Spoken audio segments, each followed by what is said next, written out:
Parti les amis, on est parti pour le débrief de cette deuxième journée de la Coupe du Monde et un premier match très dodo, très sieste de 14 heures. Un match de rugby tout simplement. Mon audience est pas grande mais je suis sûr qu'il y a au moins un des mecs qui va cliquer sur cette vidéo qui s'est à moitié endormi pendant le match. Je vais commencer pardon, par Canada, Bosnie-Herzégovine et après on passera au match suivant. Premièrement, beaucoup d'erreurs techniques des deux côtés. Voilà, de passes, de remises, de choses en tout genre. On va pas étayer plus, mais c'était un peu du grand n'importe quoi, ballon au pied. On a vu des grosses occasions ratées des deux côtés. Il y en a eu une côté Bosnie en deuxième période où il y a un attaquant, je sais plus lequel, qui pousse trop loin son ballon et il y a une bonne parade de Maxime Crépeau. Il y en a une aussi pour les Bosniens près de la ligne de but où le joueur bosnien passe pas devant le joueur canadien, mais après il y a un 2 contre 1 à jouer avec un centre dans la surface. Ça, j'ai l'impression que ça a un peu nuit aux Bosniens sur la suite du match. Il y a eu une occasion manquée, il me semble, je sais plus si c'est un milieu de terrain, l'ancien de Marseille, ou si c'est Oniasu euh, qui loupe une frappe où il est tout seul dans la surface après un dribble intérieur, il me semble. Euh, voilà, il y a eu d'autres situations dans la surface, des frappes envolées un peu de part et d'autre. Donc je pense que pour les deux équipes, il y a de quoi s'en vouloir de ne pas être reparti avec la victoire. Euh, Autre chose que je voulais souligner, les joueurs canadiens ont remporté les duels importants du match, tous les duels quasiment importants, ceux à l'entrée de chaque quart d'heure de match, ce qui fait qu'en fait tu démarres chaque quart d'heure qui arrive euh, avec de plus en plus de confiance et ça fait qu'en deuxième période, voilà, les joueurs canadiens ont eu plus de ressources, ont été plus à l'attaque. Euh, dans leur esprit en tout cas.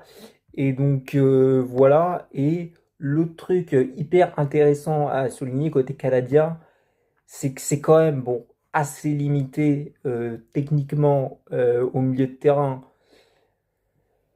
Mais ça, on le savait plus ou moins avant le début de la compète. Ça fait 2 ans qu'on observe cette équipe et que ça s'est pas vraiment amélioré sur ce point. Ils proposent pas des choses folles. Parfois, ça balance du ballon. Mais ça balance du ballon, mais qu'est-ce que c'est sur d'eux, quoi. Ils ont beau être pas très bons, ils sont sûrs de leur force, ils en ont pas beaucoup, mais tu sens qu'il y a une certaine énergie qui est pas folle, hein, qui se voit pas non plus énormément, hein, mais qui est présente, voilà, je trouve qu'il y a des sourires, il y a des petits regards qui trompent pas. Il y a eu des matchs compliqués, je pense à Buchanan et Ismaël Koné, donc voilà, qui ont eu vachement de mal pour Ismaël Koné à se placer, pour Buchanan à réussir des choses techniquement, en tout cas sur la durée. Donc voilà, mais grosse confiance des Canadiens. Des joueurs bosniens trop attentistes en deuxième période, une attitude seulement défensive. Euh, mais avec un espèce de bloc à moitié médian, mais même eux ne savaient pas vraiment comment placer leur bloc. Ce qui fait qu'au fur et à mesure de la période, tu recules de quelques centimètres et tu laisses l'adversaire s'approcher et prendre confiance petit à petit, même si le Canada y a été très très doucement, très piano, quoi. Et ce qui fait que bah voilà, t'as beau bien défendre, il y a un moment donné, tu te fatigues, voilà, c'est ce qui s'est passé enfin sur l'égalisation canadienne, voilà où, bah, où en gros, ouais, voilà, ça perd de la lucidité, ça suit pas le ballon dans la surface Et voilà, tu te retrouves à encaisser le but. Et voilà, et surtout l'équipe en face, bah, elle prend la confiance. Et puis derrière, offensivement, les milieux de terrain, ils attendent les ballons pour jouer en une touche de balle. Sauf qu'ils le reçoivent jamais. Et ou quand ils le reçoivent, ils sont pas du tout dans le rythme. Et du coup, les ballons en une touche de balle sont donnés n'importe comment. Euh, C'était une tactique qui fonctionnait. euh, Ils n'ont pas des gros joueurs pour couvrir le terrain, les Canadiens. Donc ça fonctionnait parce que bah, les Canadiens n'ont pas des gros gabarits. Mais après, les milieux de terrain attendaient tellement le ballon que techniquement, derrière, c'était complètement raté. Et, euh, et voilà, ouais, on a vu déjà en première mi-temps, il y a eu quelques ballons donnés en une touche. Je me souviens d'une passe qui vraiment part je sais pas, à 10 mètres du joueur visé. Donc ça, c'est un problème. Et, euh, et ouais, du coup, pas de lucidité quand tu reçois le ballon. Et la deuxième mi-temps, offensivement, on a été dans une sorte d'improvisation côté bosnien, pas aussi catastrophique que d'autres équipes dans ce mondial, mais quand même, il y a eu quelques combinaisons à 3, quelques triangles intéressants côté canadien. Ça a essayé des trucs côté canadien à ce niveau-là, et ça n'a pas toujours réussi, mais voilà, c'est bien de tenter, quoi. Il y a eu beaucoup de ratés, mais bon, comme je l'ai dit en début de vidéo. Sinon, pour parler du but bosnien, bah oui, enfin, on sait qu'on a des joueurs bosniens qui sont bons au duel sans plus, et logiquement, ça marque, parce que je crois que c'est. Peut-être je dis une connerie, hein, mais est-ce que c'est le latéral euh, gauche qui perd le duel sur le but bosnien, le premier duel, et ensuite on a Maxime Crépeau qui sort qu'avec les bras. Donc en fait, il se retrouve légèrement appuyé arrière et du coup, il peut pas stopper le ballon un peu comme un gardien de handball. Et voilà, du coup, ça fait but bosnien. Les ballons sont bien suivis. Et je trouve qu'en fait, les Bosniens ouvrent le score assez logiquement dans ce match. Euh, voilà, voilà. Pour parler du match de Jonathan David, il y a eu quelques ratés, je trouve, mais le match n'est pas aussi catastrophique que ce que j'ai pu entendre, loin de là. Même si évidemment on en attend un peu plus, c'est une sorte de match moyen pour Jonathan David. Il a eu un peu de mal dans le positionnement, à redescendre parfois, mais il y a eu quelques bonnes passes, vraiment quelques ballons bien trouvés. Euh, Après, il y a certaines passes qu'il n'a pas osé faire, et ça a été problématique, surtout en première période, des petits ballons qu'il pouvait donner dans la profondeur, qu'il n'a pas donné. Euh, donc voilà, il y a ça. Il y a ça, il y a ça. Et sinon, non, non, je l'ai trouvé initiative balle au pied, je l'ai trouvé intéressant. Voilà, il a pris des initiatives, il a pris des frappes qui sont pas rentrées, mais bon, c'est le lot des attaquants. Tu peux pas marquer à tous les matchs et tu peux pas marquer tout le temps. Donc voilà, on en attend plus de Jonathan David, mais j'ai trouvé Oluwezi, je me suis trompé de nom tout à l'heure, euh, plus en difficulté. Par exemple, un peu perdu sur le terrain. Je ne veux pas m'épancher sur son match, mais j'ai préféré le match de Jonathan David. Sinon, il y a une bonne entrée de Promise David, qui ne doit pas être son cousin, mais alors c'est un joueur qui est un peu limité techniquement, mais, euh, mais il a mis de l'énergie, il a tenté des trucs balle au pied, il a sonné la révolte, il a passé des dribbles super intéressants, il a toujours essayé d'aller vers l'avant, il a tenté de décocher des frappes, je sais pas s'il en a tenté vraiment, mais il a essayé de s'ouvrir des angles. Physiquement, il a quand même pas mal bousculé les Bosniens, ce qui les a pas mal surpris parce que d'habitude, en tout cas sur les précédents matchs en Europe, c'est plutôt qu'ils prennent le dessus. Donc là, ils ont vu un espèce de tank, un espèce de bébé avec des fessiers énormes qui les bousculaient et ça les a un peu mis dans le mal. Alors il est limité techniquement, mais franchement, belle entrée de sa part. Euh, voilà, et sinon, j'ai pas grand-chose d'autre à dire sur le match, si ce n'est que l'entrant canadien qui met plus trop un pied devant l'autre. Bon, c'est dur à dire. C'est un peu sévère, vous allez me dire, mais Kyle Larin met un but vraiment incroyable. Vraiment, l'équilibre sur la frappe est vraiment pas facile à trouver. Donc voilà, le but est vraiment plus difficile à mettre qu'il en a l'air. Et voilà, c'est super de sa part. Voilà. Et Liam Millar, pareil, franchement, belle énergie et feu follet. Et voilà, je pense que c'est un bon appui pour le Canada, un bon joueur sur lequel s'appuyer pour les prochains matchs. Passons à États-Unis-Paraguay, qui a quand même été un match beaucoup plus intéressant, quoique ça dépend du côté de quelle équipe on se place. La première chose que j'aimerais dire, c'est que la simulation complètement grotesque de Almiron en deuxième période, voilà, je crois que j'ai rarement vu ça à ce niveau-là, sauf peut-être en National 2, en tout cas depuis l'instauration de la vidéo. Voilà, et je trouve que c'est le symbole du match paraguayen. Voilà, si vous n'avez pas vu le match, vous regardez l'action, la simulation d'Almiron, vous avez le résumé du match paraguayen. Techniquement, tout est en place côté américain. Tu sens des joueurs en confiance, ça pratique un jeu simple, ça vient toujours aider un coéquipier, ça joue en une touche de balle quand il faut jouer en une touche, ça joue à plusieurs touches quand il faut jouer à plusieurs touches, ça s'épanche pas dans des clichés ou parce que on a peur de ce que vont dire les téléspectateurs. Voilà, on joue tout à une touche, on essaye des gestes techniques dans des espaces refermés. Euh, non, non, ça, jouer simple.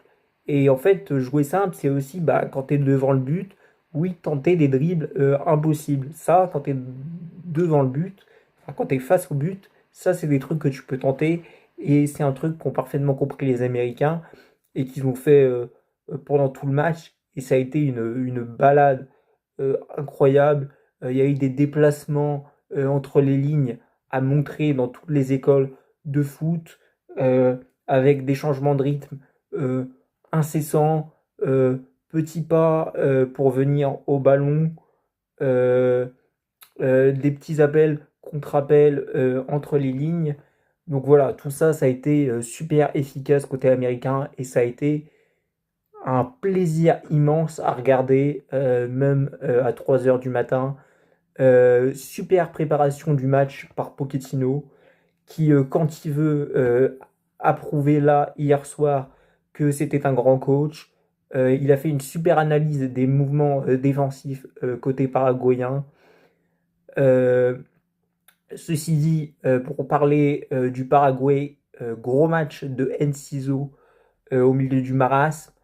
Le problème, c'est qu'il est tout seul. Est-ce qu'un joueur peut faire gagner un match à lui tout seul? Non. On l'a bien vu avec Messi dans toutes les équipes où il est passé. Donc Enciso, il a beau avoir eu une lecture du jeu, des mouvements des milieux défensifs américains super. Voilà, il a été toujours vers l'avant, toujours la bonne surface de pied pour dribbler.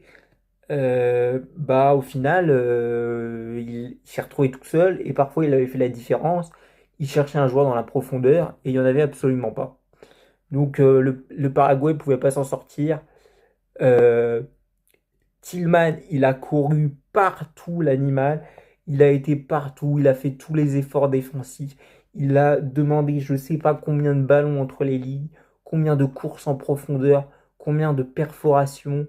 Euh, c'est peut-être le meilleur joueur du mondial pour l'instant. Voilà, après 4 matchs.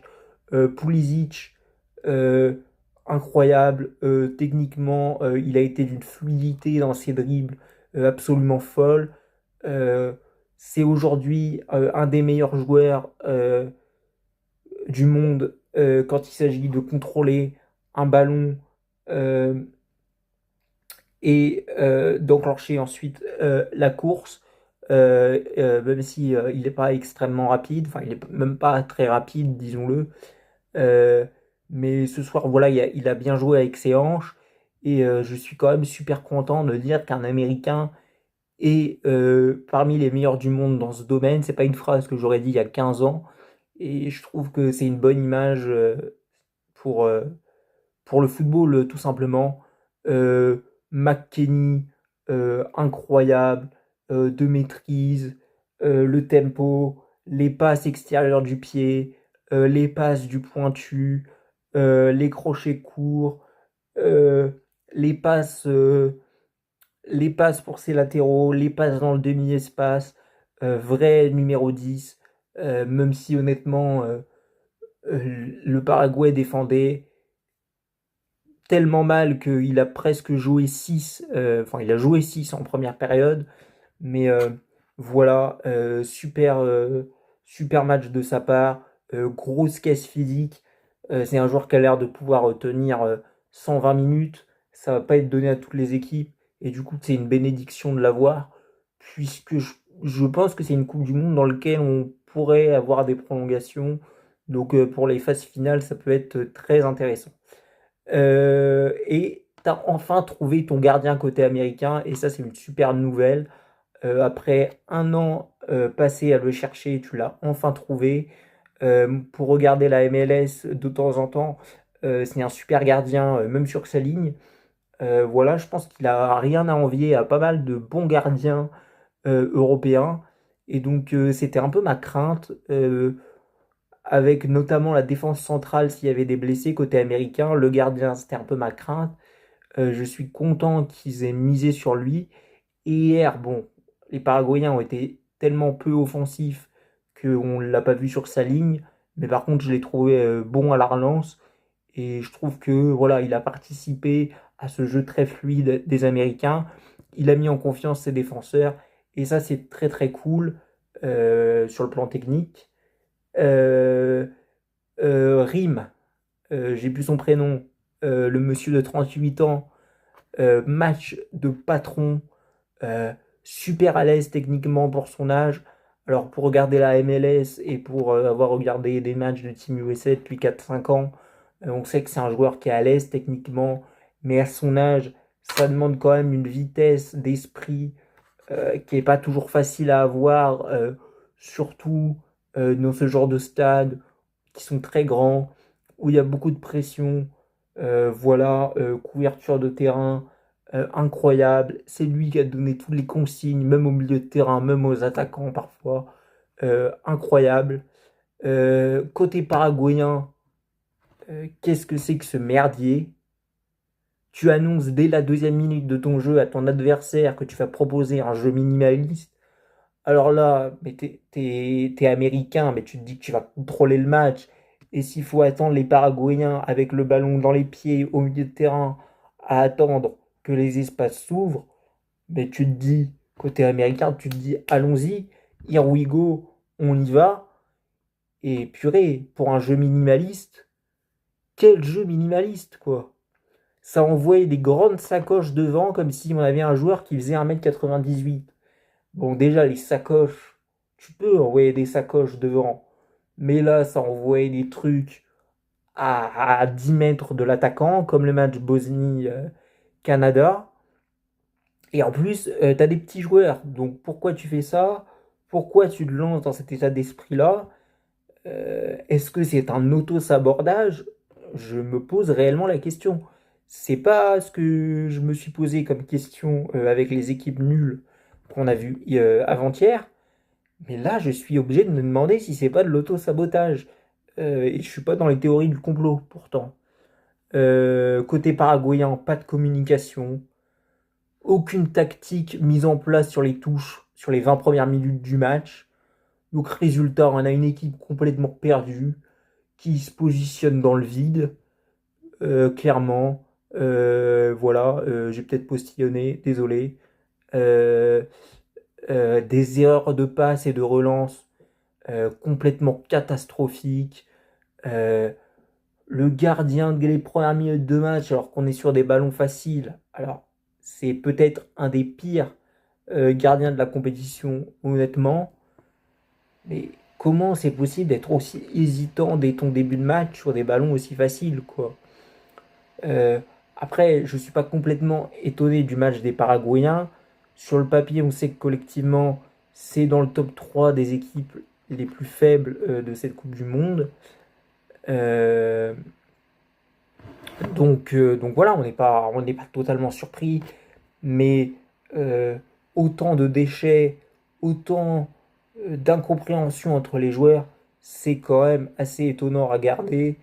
On a une défense paraguayenne qui a passé tout son match à être mal alignée et qui n'a pas déclenché ses courses au bon moment.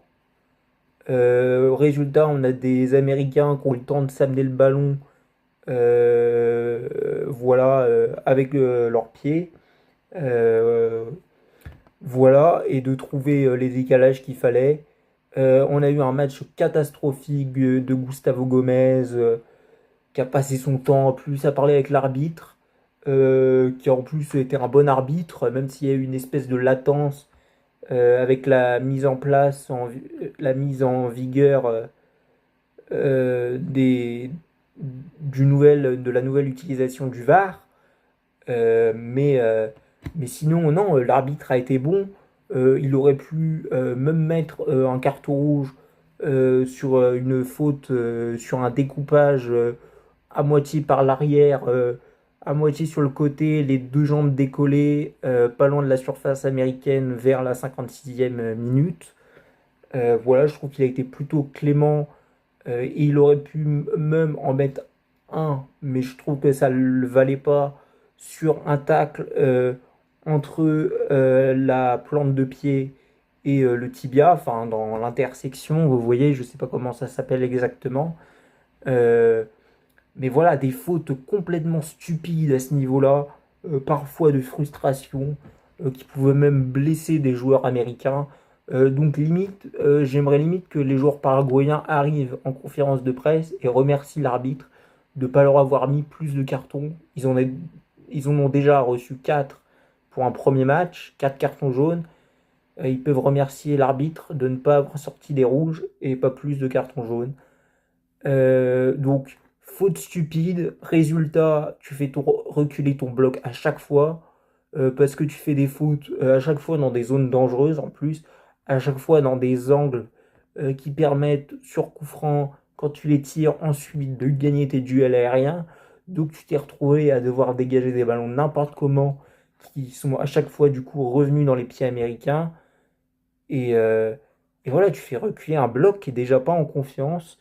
Donc euh, bravo aux Américains pour ce jeu déployé et incroyable but de l'extérieur du pied de Giovanni Reina, qui est un super joueur, qui est un de mes joueurs un peu niche préférés, peut-être même mon préféré, et qui a pas beaucoup joué cette saison, mais que je vais me faire un plaisir de regarder. Et je pense que ça va être un bon super sub, en tout cas à regarder pour les Américains. Donc voilà les amis. Peut-être qu'il y aura une autre vidéo dans la journée. En tout cas, il faut que je tourne la vidéo parce que ça y est, j'ai mon vainqueur pour la Coupe du Monde. Je pense que le vainqueur vont être les Pays-Bas. Alors, ce serait une surprise, une petite surprise, pas une grosse surprise parce que pour moi, ça fait partie des favoris slash outsiders. L'effectif étant quand même assez fourni avec des joueurs de haut niveau à tous les postes, enfin en tout cas à toutes les lignes. Et donc voilà, pour moi la France est toujours favorite, mais je ne pense pas qu'elle va gagner. Ceci dit, je pense que voilà, ils vont être dans une sorte de peloton de tête à la fin du tournoi. J'espère évidemment que la France va gagner, mais je pense que les Pays-Bas vont aller au bout. C'est peut-être un peu surprenant comme choix, mais j'espère pouvoir l'expliquer dans une prochaine vidéo. Voilà, je vous dis à plus. J'ai été un peu brouillon au début, Je m'en excuse, mais j'ai l'excuse de la pièce dans laquelle je suis où il fait un peu que calor, que calor. À plus, bisous, ciao.